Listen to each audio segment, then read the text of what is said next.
Plumbing the murky minds of murderers can be the perfect popcorn-worthy pastime, but don't fall too deep down the true crime rabbit hole. After all, there's nothing wrong with saying "see you later" to all those TV serial killers, sadists, and crime scene investigators. Let's be honest, it's not too hard to believe that a fixation with depraved, deranged, and generally disturbing human behavior can mess with your head, right? If you don't think so, feel free to take a walk outside. Or don't, because literally anyone could be a psycho killer in disguise waiting to hack you into bits. Oh boy, here I go killing again.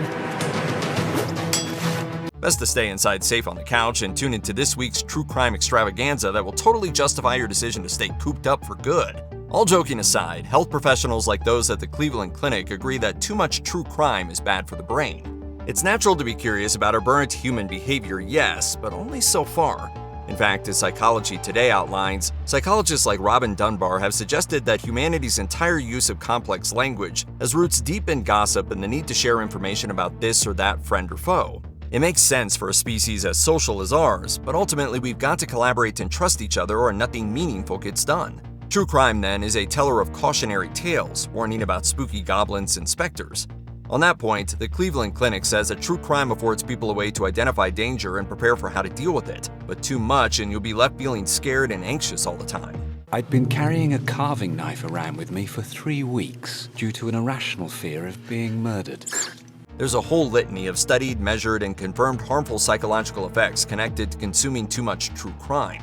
A 2020 study in crime and delinquency found that folks who absorb too much true crime report feeling more paranoid about crime occurring around them, regardless of actual rates of criminal activity. Consuming true crime leads to a psychological embellishment of the prevalence and severity of crimes, aka confirmation bias, the tendency to seek out information that confirms pre-existing beliefs.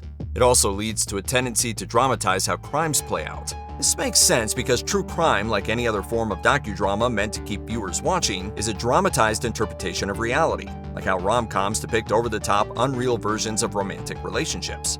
Well, how did you find me? I guess it's serendipity.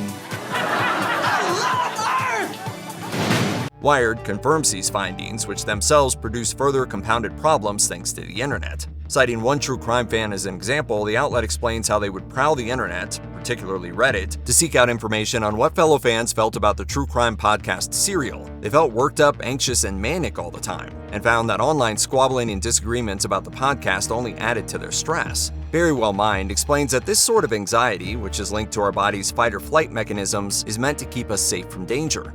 Psychological awareness of danger ought to match physiological protective response mechanisms. But in the case of true crime, there is no actual danger. The threat is imagined on a screen or in headphones and in fact stands out from everyday normal life because it's so exceptional and uncommon.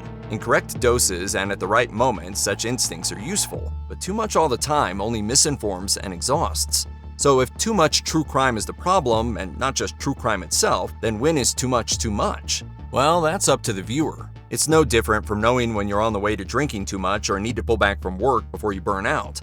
Mental health is nothing to mess with, and maintaining it requires taking active steps, even when talking about nothing more than watching a TV show or listening to a podcast. But lucky for all of us, some active steps are exceedingly simple, like click, off it goes. Now go outside and chill, or read a book, or go shopping, or do anything at all that keeps you connected to the real world and not stuck in the mindscapes of society's sickest individuals. What can I say? I like to kill.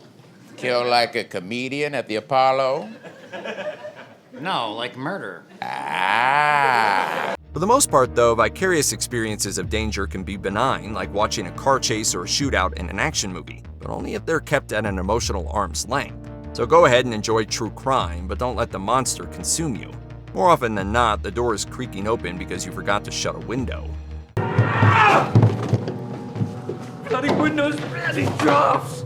If you or someone you know needs help with mental health, please contact the crisis text line by texting HOME to 741-741. Call the National Alliance on Mental Illness helpline at 1-800-950-NAMI 6264 or visit the National Institute of Mental Health website.